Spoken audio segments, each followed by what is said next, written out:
America ने क्यों रोकी अफगानिस्तान से आने वाली उड़ानें? अगले हफ्ते से शुरू होंगी Islamabad to Kabul commercial flight. संयुक्त राष्ट्र ने अफगानिस्तान में तालिबान की जीत के बाद वैश्विक और तजाकिस्तान ने पाक पीएम के बहिष्कार की मांग क्यों की है? आतंकवाद को लेकर क्या चेतावनी दी है? देखते हैं टॉप 9 अफगान संकट।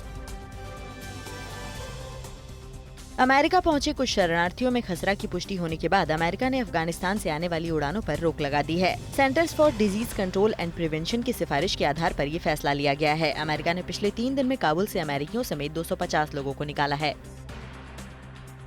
पाकिस्तान इंटरनेशनल एयरलाइंस अगले हफ्ते से इस्लामाबाद से काबुल के लिए उड़ानें फिर से शुरू करने जा रही है। तालिबान के कब्जे के बाद अफगानिस्तान के लिए पाकिस्तान की पहली कमर्शियल सर्विस होगी जो उड़ान शुरू कर रही है। पाकिस्तान लगातार रसद और दवाई से भरी फ्लाइट्स अफगानिस्तान भेज रहा है। कल भी पाकिस्तान का विमान मदद का सामान लेकर खोस्त एयरपोर्ट पहुंचा था।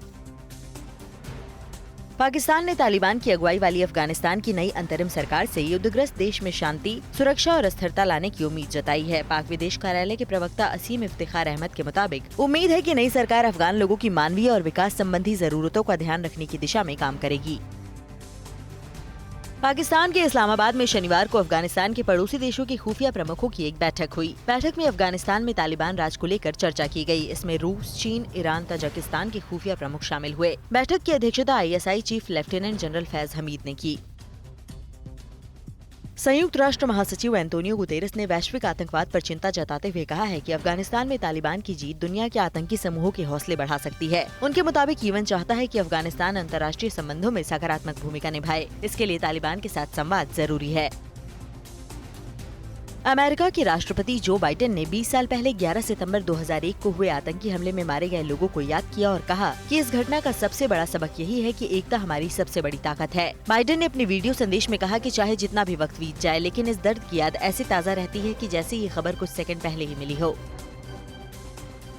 कल अमेरिका पर 9/11 हमले की बरसी पर पूर्व राष्ट्रपति डोनाल्ड ट्रंप ने राष्ट्रपति जो बाइडेन के अफगानिस्तान से सेना के वापस बुलाने के फैसले की आलोचना की। ट्रंप ने कहा कि जिस तरीके से सेना को वापस बुलाया गया वो उनकी अक्षमता को दिखाता है। ट्रंप ने बाइडेन के साथ कल ग्राउंड जीरो पर भी जाने से किनारा किया। अफगानिस्तान को छोड़ने के बाद अमेरिका ने अपने मित्र देश सऊदी अरब से भी सैन्य साजो सामान हटा लिए हैं। अमेरिका ने सऊदी अरब से अपनी अति आधुनिक मिसाइल डिफेंस सिस्टम और पैट्रियट बैटरी को हटा लिया है। ऐसे में यमन में सक्रिय हुती विद्रोहियों के मिसाइल और ड्रोन हमलों का खतरा सऊदी अरब में बढ़ गया है। भारत और ऑस्ट्रेलिया ने शनिवार को नई दिल्ली में अफगानिस्तान में मौजूदा संकट और इंडो पैसिफिक क्षेत्र में समुद्री सुरक्षा में सहयोग पर चर्चा की। बैठक में रक्षा मंत्री राजनाथ सिंह और विदेश मंत्री एस जयशंकर ने ऑस्ट्रेलिया के रक्षा मंत्री पीटर ड्यूटन और विदेश मंत्री मॉरिस पाने से मुलाकात की और साथ ही अफगानिस्तान को लेकर बात की। बैठक में द्विपक्षीय सहयोग बढ़ाने पर भी बात हुई।